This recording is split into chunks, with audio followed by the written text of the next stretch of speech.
Hey everyone, Infobell here, and today we're going to be looking at Masters of the Universe and Transformers, Bumblebee Armor Man-at-Arms, Heroic Autobot Weapons Master. And this is from Mattel, and two things I really like. Masters of the Universe and Transformers. Cool. So, we get Bumblebee on this side, and Man-at-Arms on that side. And then we get the back. Now there's a little bit of writing here at the top. Man-at-Arms discovered that the Bumblebee Armor is intuitive with the needs of its owner. No matter the attack, the Bumblebee Armor gave Duncan everything he required to protect those in need at any given moment. And it just shows you two little things that can be done. Combine sword and shield into Energon Dagger, and Dawn Visor to complete Bumblebee Armor. Now can I just stop for a second and say, the back of the box, I like this. It looks really nice. Especially the way you have, like, the Transformer, like the intro to the old Transformer show, cartoon. It does that and then it becomes something. I don't know. It's just cool. It looks nice. What can I say? But, let's get it open and take a closer look. Alright, here is Duncan out of his package. So, he looks pretty good. And he also comes with, accessories, and he comes with one of those pieces of paper that just tells you you can take off all those sections. Alright, so he's come with a nice little array of weaponry here. So he's got his visor that just goes over his face. Cool. He's got a shield with an Autobot symbol on it. And you can see this is going to hook onto his arms there, and he's going to hold onto it there. We have a blaster. Cool. Not bad looking. I like the design of that. I'm not sure if this is the one he, Man-at-Arms would usually have. I don't know. I don't usually get Man-at-Arms too often. I have, one from the Masterverse and one from the Origins line. But that's it. I don't go for the variants of him. But this one I had to. We got a mace. Pretty cool. This one has, I like how they has multiple colors. It's gold, well, yellowish gold, black, gray, and blue. And then we have a blue sword. Now this is actually a translucent. It's just hard to see because it's so thick and the blue is kind of dark. But yeah, you can see through it. Alright, so this is him. They easily fit in his hand. No problems. At least so far, the sword and the pistol, no problems. And this is him holding his mace and the shield. Now, the shield should go on his right hand, obviously, because he has this thick forearm piece here. It's not going to go on that. You can take that off separately. I know it says you can take the whole arm off, but you can actually just take this off if you wanted to. But I kind of like having it on. So, I like how it has a little shape there, so you know it's supposed to be a certain way. It won't move around. It keeps it in place. And this is him with his face shield, and you combine the sword and the shield together. So that's pretty cool. Face shield, face plate, face shield, whatever. But I like the look of this. It reminds me of Bumblebee from Transformers 1, because he had the blades on his hand. Or even the animated series one, because he had the drills on his hand. Drills, but I don't know. But it looks like that. Alright, so the figure itself, it looks nice. I like the coloring. You can see this would be the top of Bumblebee's, not the hood, but the top of the car. And it could be the hood, but it looks more like the top. And I like how he has Bumblebee's horns. That's pretty cool. So he's mainly yellowish gold. He's got some blue. He's got a dark green. He's got brown, red. Not bad at all. Now, I'm kind of glad that they went and gave him the mustache, only because early versions of Duncan here, they didn't put mustaches on his action figures.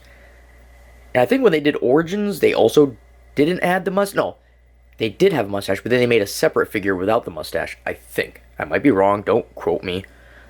But I just love this. I wasn't going to get him. I really just wanted the Optimus Prime, or whenever that comes around, and I had to get the Megatron with Skeletor. I mean, I'd be a fool not to. Two cool characters that I like combined. Just like Optimus Prime and He-Man. But Duncan, I was never a huge fan on. I was like, whatever, Man-at-Arms. And Bumblebee, he's nice and all, but I'm not like a huge Bumblebee fan. I think Bumblebee's kind of been overdone now, thanks to every Transformers iteration. Especially lately, they like to put Bumblebee front and center for everything Transformers related. But I was like, I'm gonna get the Starscream and Scareglow one, so it'd be unfair to have 1 and 2. So I had to get another Autobot. Good guy. So, here he is. But I do have problems with him. Really, my only problem so far is the legs. They're kind of... like, they can go out, they can move, but you can feel they're really stiff. And they also... yeah, like, trying to get them to go right, just... I don't know. And he doesn't want to stand well. Like, it's hard to get his legs positioned so he can actually just stand without... okay, he's doing it now. But yeah, I've had to sit here for like 30 seconds just, trying to get him to stand each time I move him. Oh well, it's just weird because the feet, they don't want to go straight. Or at least not in the same direction straight. And it's holding up now. Okay, maybe I don't have much of a complaint. Okay, I take that back. But this is a cool looking figure. I am glad I got it. Like I said, the face looks nice, but on my shelf, he's definitely going to have the faceplate on. There's no point in having him like this. Turn him around. He has like a spare tire on the back here. I think that's supposed to be a tire. Does look weird. I don't know.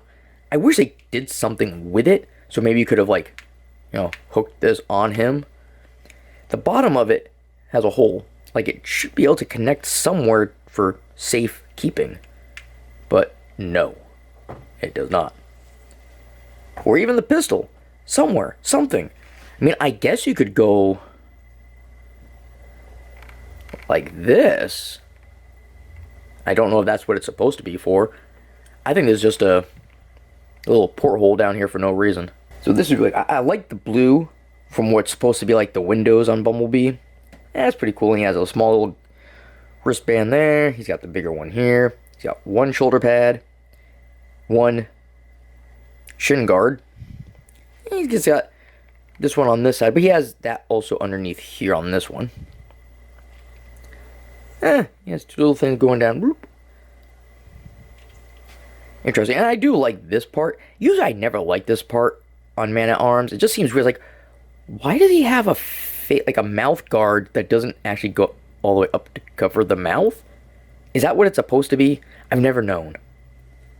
But it looks good on this, especially with the black in there and a little bit of blue in the beginning. I like it. We got a big Autobot symbol right there.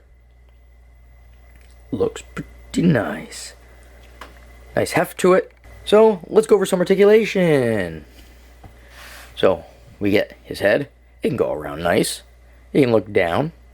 You can look up. He got wibble wobble side action. Love that. Arms. Go all the way around. He can go up. Almost a 90. Just under by a hair. And it's not because of this either, because you can see this little gap up here, so it should easily just go down. Same with this side. Yep, just slightly. Oh well. And then we can rotate at the elbow. We have a single jointed elbow. Well, he gets what looks to be a 90. There we go. Hands, rotate. And they have flip flap. I don't know why that excites me in figures. I don't know. Maybe because too many figures don't do anything for the hands. And then we get the waist. That spins around quite easily, actually. But not loose. So it's not going to move on its own when you're moving them around. Then let's get the arms out of the way. Leg split. Not bad. One leg seems to go up higher than the other. There we go. Now they're the same. Not bad. And then you gotta be careful putting them down because this is gonna break. I know it. The little ball joints in there will break off, because if you, the leg goes in a different position when you're trying to move it back, so you gotta like adjust it just right. You gotta push up and then in to get it to go back to normal. So be careful with that. If you do make his leg go out and you try going, look at that, just going out, it pops it out more. So if you go down, you're gonna break it. So up and in. There you go. At the knee, we can rotate that. Oop. I'm rotating a whole lot of things. All right, and then you get the foot. Might as well rotate that too. Well, the shin. The knee rotates, the shin rotates. Back to the knee though. That will bend. Maybe. All right, that took a little bit of work, but we got it to bend. Of course, like I said with up here, down here at the knee, be careful of the ball joint. It looks like that could break too much force trying to just get it to bend. Then we got the feet, so that can spin, and we get the flip flaps. If I can just get it right. There we go. So that is up position. And that is down. It doesn't go very high up, but it goes back nice. That's good. And for ha-has, here he is without any of his armor on. You can't take the actual helmet off, but you can take the whole head off. I like that snap sound. Sounds pretty nice. Alright, well that's just been my review of Masters of the Universe and Transformers Bumblebee Armor Man-at-Arms. If you have any comments or questions, feel free to leave them down below. And as always, you all have yourselves a good one, and I will see you later.